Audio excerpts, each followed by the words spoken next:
A lei 211 foi alterada depois pela 233, não é? Mas seguindo a mesma ótica da lei do vereador Elias Vaz.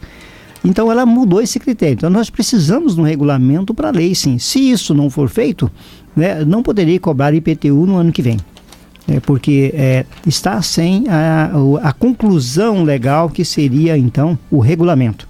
Uhum. Ou seja, eu tenho uma lei em aberto que diz que muda o critério de avaliação de zona fiscal para a zona econômica, né, para a faixa econômica, e está faltando agora o regulamento dessa lei. Isso é o que está buscando. Se o regulamento não for feito, nós temos que revogar a lei. Aí seria um retrocesso. Um retrocesso. Agora, imóveis muito de valor venal muito alto, é o debate que está agora em vigor, eles sofrerão um ajuste maior. Por quê? Muitos deles estão, no caso, é citado especificamente o caso dos condomínios fechados, em que eles estão em zonas fiscais de valor imposto menor agora, passarão pelo valor venal, aí para o topo. Como o senhor analisa essa ideia? Acho que a ideia é correta. Veja, o princípio da contribuição é quem tem mais, quem pode mais, ele paga um pouco mais. Mas eu não tenho a menor dúvida, Altair, de que a lei não vai passar. Por que ela não vai passar? Por que não vai passar? Eu ia perguntar isso. Chama-se autoentrevista, né, Paulo Francisco? A lei não vai passar. Por que ela não vai passar? É porque ela mexe no bolso de quem tem mais dinheiro. Ora, far-se-á, sem dúvida, um grande barulho na imprensa para que esta lei não seja aprovada, para que esse regulamento não seja aprovado. Por quê? Porque as classes menos favorecidas não tem quem a defenda, mas as classes mais abastadas, ela tem seus próprios meios, seus próprios recursos. Eu não quero dizer com isso que a que está aí é perfeita, de jeito nenhum, não quero dizer isso, porque o critério técnico é bastante complexo. Mas eu quero dizer que precisa mesmo ser aumentado. Quem tem mais poder econômico tem que pagar mais. Agora, como a pressão é muito grande, veja, em 2005 o ex-prefeito Iris Rezende tentou aumentar a alíquota, tentou atualizar a planta de valores. O que teve? Teve uma reação em cadeia da sociedade. Da sociedade, diga-se, dos condomínios fechados, onde moram os juízes, os desembargadores, né, os grandes empresários, que seriam mais atingidos. Eu desafio o amigo ouvinte que estiver nos ouvindo nesse momento, a pegar o seu talão de IPTU e olhar o valor da avaliação do imóvel dele. Se é muito provável, assim, eu arriscaria 99,9% para dizer que se você vendesse o seu imóvel pelo valor da avaliação e mais 20%, você venderia ele no mesmo dia, na mesma hora. Se você disser, pega o valor venal que a prefeitura tem atribuído aos imóveis e diz assim, vamos dizer que seja 100 mil, você fala assim, eu vendo esse imóvel por 120, ou seja, mais 20% de avaliação. Você o venderia no mesmo instante, sabe por quê? Porque a avaliação da prefeitura não chega a 60% do valor do imóvel. Eu desafio, né, o amigo ouvinte a fazer essa comparação. Agora, Então tem que tomar cuidado com o que fala, porque está cobrando absurdo. Não. Pode ser que a destinação não seja mais correta, mas que está cobrando absurdo, isso não está. Deixar de aplicar o regulamento, a lei 233, e fazer simplesmente uma atualização da planta de valores. Por exemplo, atualizá-la em 20%. Se eu atualizar a planta de valores em 20%, que ela vai continuar muito defasada, na prática eu estou aumentando apenas 15% e 14%, porque só a inflação vai dar em torno de 5%, 6% esse ano. Sim. Então, seria um critério assim, mais objetivo, mais fácil de ser assimilado. E é preciso atualizar a planta de valores. Agora, não pode, por exemplo, se ela permite uma atualização de 40%, 50%, eu não posso fazê-la de uma vez.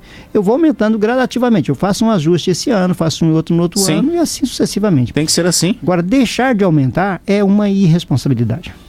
Bem, se me permite, a ideia nasceu de uma propositura do vereador Elias Vaz em 2011, quando aprovou a lei de sua autoria, que era a lei 211 de 2011, segundo o entendimento daquele vereador, o critério zona fiscal não obedecia mais, não atendia mais uma lógica. Como é que era no passado para a gente chegar à resposta que você busca?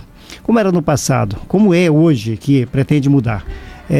O imposto vai progredindo à medida que ele desloca do centro para a periferia. Então nós temos dois critérios de agravamento da alíquota. O valor, a base é sempre o valor venal do imóvel. Mas o que difere uma coisa da outra? O imóvel na periferia, por exemplo, o imóvel residencial tem a alíquota 0,20, enquanto o imóvel do centro tem a alíquota 0,56, falando do imóvel residencial. Então nós temos dois critérios. Um critério pela ocupação, ou seja, se eu ocupo para fim residencial, eu vou ter uma alíquota minorada. Se eu tenho uma alíquota, uma atividade não residencial, que se chama popularmente de comercial, eu vou ter uma alíquota um pouco mais agravada, e se eu não tenho ocupação nenhuma, eu vou ter uma alíquota bem mais agravada. Bem, esse critério geográfico, ou seja, o imóvel está na periferia, vai pagar um valor menor, foi desconsiderado pelo vereador, tendo em vista que grandes imóveis hoje estão na segunda zona. Então ele teria, né, imóveis, por exemplo, de condomínios fechados. Então entendeu ali os senhores vereadores, entenderam que esse critério não obedecia mais uma lógica. Era só no passado, onde as pessoas pobres moravam na periferia e as pessoas mais abastadas moravam no centro. Essa lógica já foi totalmente ultrapassada. Isso, e essa lei buscou então uma nova lógica, que era o valor venal do imóvel. Eu posso ter um imóvel na periferia de grande valor econômico, que expressa então uma grande riqueza do seu proprietário, e eu posso ter um imóvel no centro, por exemplo, o setor sul de Goiânia. Eu tenho ali pessoas bem de padrão econômico ainda bem baixo, morando ali. Então, e ele vai pagar uma alíquota bem mais grave do que o outro. Às vezes tem uma casinha, como tem lá perto do meu escritório, uma casinha lá, e ele vai pagar uma alíquota bem mais grave do que aquele que está na periferia. Então, essa lei 211 de 2011 procurou mudar esse critério, do critério geográfico para o critério econômico. Então agora nós vamos progredir não do centro para a periferia, mas sim por faixa de valor. O imóvel de 0 a 20 mil vai pagar uma alíquota, de 20 mil a 50 mil vai pagar uma alíquota, de 50 a 100 outra alíquota, e acima de 300 mil vai pagar uma outra alíquota. Então parece-me que essa lei, que depois ela foi alterada para a lei 233, essa lei parece que buscou sim ser mais adequada com a realidade. Agora nós estamos no terceiro momento, que é a regulamentação dessa lei.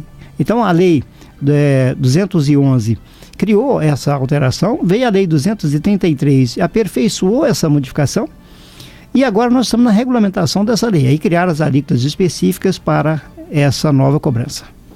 Bom, a polêmica é a alíquota. O que é justo, na sua opinião? Bem, aí nós estamos diante de um critério técnico bastante difícil. E subjetivo também? O critério ele tem que ser o mais objetivo possível. Aí, para ficar bem simples, aquilo era bastante simples. Eu tinha uma alíquota menor de 0,20 para residencial e uma alíquota maior de 0,56. A lei hoje, o regulamento hoje proposto, ele pula de 0,20 para 0,36 na periferia da cidade e pula do 0,56, que era a alíquota máxima, para 0,70. O 1 não chega, né? Não, o 1 é para a atividade, para o imóvel não residencial. Não residencial. O não residencial, ele continua sendo de 1% na periferia, aí vem 2, 3 a 4% no centro.